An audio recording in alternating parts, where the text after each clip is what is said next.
Sahabat Yakobus yang terkasih, beberapa tahun yang lalu kita dikejutkan oleh berita pengunduran diri Paus Benediktus ke-16.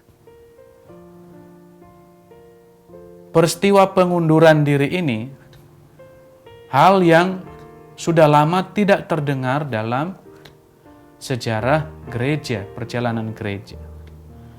Ada sekian banyak tafsiran, ada sekian banyak pendapat, ada yang menolak, ada yang kecewa, dan juga ada yang mendukung.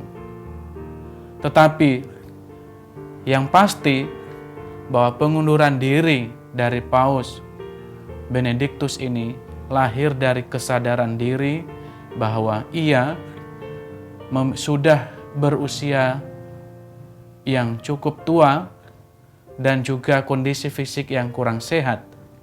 Dan kondisi ini, para saudara yang terkasih, amat tidak mendukung atau juga bisa dikatakan mengurangi gerak jangkauan dari Paus ini untuk mengikuti aneka perkembangan dan pembaharuan serta pelayanan-pelayanan yang diperlukan sebagaimana apa yang harus dilakukan dan dibutuhkan oleh gereja Allah ini. Para saudara yang terkasih, pastilah ini diputuskan dengan baik, pastilah diputuskan ini dengan permenungan yang mendalam. Dan lahir dari sebuah kesadaran bahwa ia adalah seorang pelayan.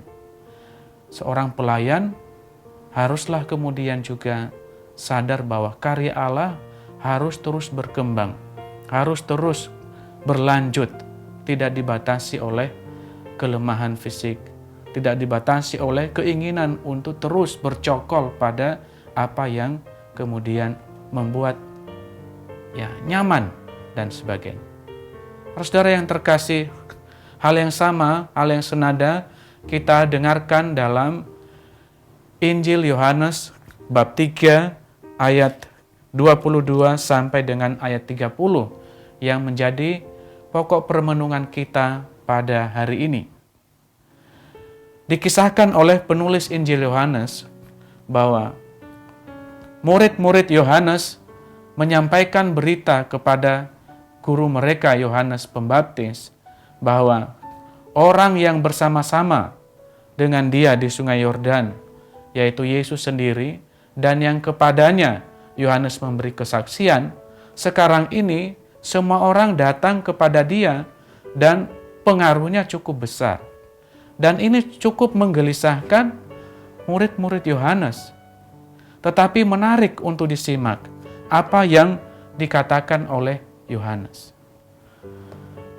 Tidak ada seorang pun yang dapat mengambil sesuatu bagi dirinya kalau tidak dikaruniakan kepadanya di surga.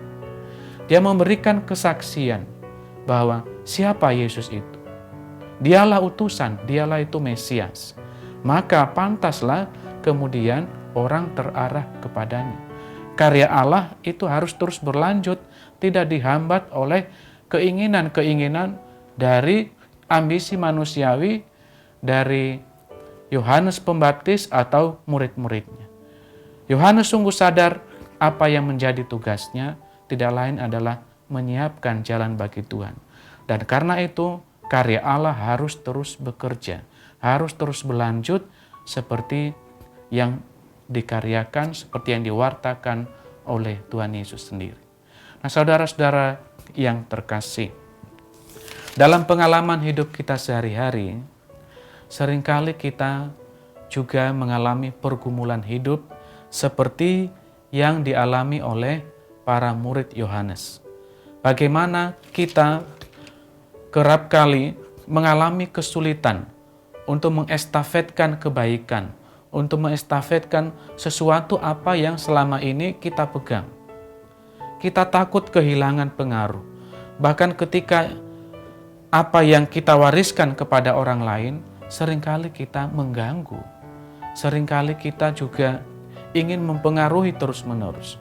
Kita kurang memberikan kesempatan bagi orang lain untuk membuat kebaikan ini terus bertumbuh. Maka marilah kita mencontoh bagaimana teladan Paus Benediktus ke-16 dan juga Yohanes Pembaptis. Bagaimana dengan penuh kerendahan hati, menyangkal diri dan membiarkan karya Allah, kebaikan Allah, rencana Allah di dalam gereja, di dalam dunia ini terus bekerja tanpa dihalangi oleh ambisi manusiawi untuk menjadi besar, untuk menjadi punya pengaruh dan terus bercokol pada apa yang nyaman. Hanya orang yang belajar rendah hati, hanya orang yang belajar melepaskan, maka dia akan mampu melihat kebaikan Allah terus bertumbuh dan berkembang dan bahkan berbuah. Dan kemudian ia pun juga bersuka cita melihat apa yang dikerjakan oleh Allah dalam diri orang lain. Kemuliaan kepada Bapa dan Putra dan Roh Kudus, seperti pada permulaan, sekarang, selalu, dan sepanjang segala abad. Amin.